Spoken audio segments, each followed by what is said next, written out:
Hi friends, welcome to the law diaries. ఇప్పుడు చెప్పబోయే section ఏంటంటే ఈ ఐపీసీ 71 ఈ సెక్షన్ను బిఎన్ఎస్ 9గా మార్చారు.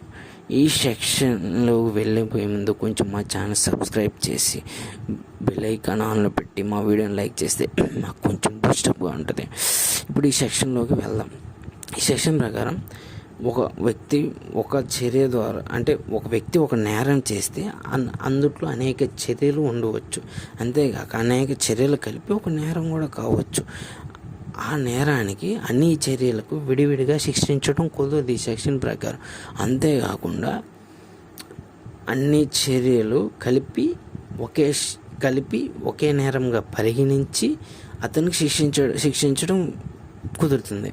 అంతేకాకుండా అంటే ఒక వ్యక్తి ఒక నేరం చేసినప్పుడు ఆ నేరానికి అనేక రకాల శిక్షలు, అంటే అనేక రకాల సెక్షన్లు అన్వయిస్తాయి. ఆ నేరంకి అంటే అనేక రకాల సెక్షన్లు ఆ నేరానికి జోడించబడతాయి.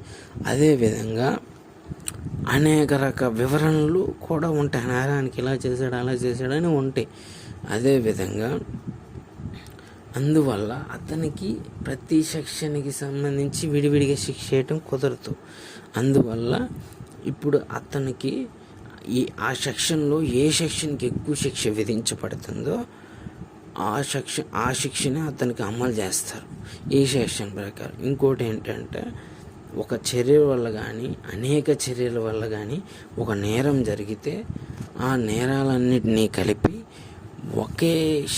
ఒకే నేరంగా పరిగణించి ఒకే శిక్షను విధించాలి. అంతేగాని వేరువేరుగా విడివిడిగా శిక్షను విధించరాదు. ఎగ్జాంపుల్ చెప్పుకుందాం. ఏ అనే వ్యక్తి జెడ్ అనే వ్యక్తిని కొట్టినప్పుడు ఏ అనే వ్యక్తి జెడ్ అనే వ్యక్తిని 50 దెబ్బలు కొట్టాడు. అప్పుడు ఏని 50 దెబ్బలకు గాను 50 సంవత్సరాలు శిక్షించడం కుదరదు. అతనికి ఏ జెడ్ని 50 దెబ్బలు కొట్టినప్పుడు ఆ 50 దెబ్బలకి కలిపి ఏకి ఒకే శిక్ష విధించడం జరుగుతుంది. అలా అని విడివిడిగా శిక్షించరాదు. ఇప్పుడు ఇంకో ఎగ్జాంపుల్ చెప్పుకుందాం. ఏ అనే వ్యక్తి జెడ్ని కొట్టాడు. అప్పుడు వై అనే వ్యక్తి అతన్ని అడ్డుకోవాలని అది జెడ్ని కాపాడాలని అడ్డుపోయాడు. ఆ సమయంలో వైకి కూడా దెబ్బలు తగిలినాయి. అప్పుడు కోర్టు వారు ఇద్దరికి కలిపి అంటే వైకి దెబ్బలు తగిలినాయి, జడ్కి దెబ్బలు తగిలినాయి. అప్పుడు ఏకి 2 రకాల శిక్షలు విధిస్తారు. ఎందుకంటే ఇద్దరు వ్యక్తులకు దెబ్బలు తగిలినాయి. అట్లాంటి ప్రత్యేక పరిస్థితుల్లో 2 విధాలుగా శిక్ష పడుతుంది. అదేవిధంగా ఇప్పుడు మనం ఇంకో ఎగ్జాంపుల్ మాట్లాడుకుందాం. ఒక వ్యక్తి వేరే వ్యక్తిని కత్తితో పొడిచాడు. అంటే ఏ అనే వ్యక్తి జెడ్ అనే వ్యక్తిని కత్తితో పొడిచినప్పుడు ఏం చేశాడు? కత్తి తీసుకొని పొడిచాడు. జెడ్ని పొడిచినప్పుడు జడ్కి గుండెల్లో దిగింది కత్తి. గుండెల్లో దిగినప్పుడు ఆ కత్తి పోటు దిగటం, అతని ప్రాణం పోవటం 2 చర్యలైనా కానీ దాన్ని ఒకే శిక్షగా పరిగణించబడతారు. ఎందుకంటే ఆ శిక్ష వల్ల జడ్జి చనిపోయాడు.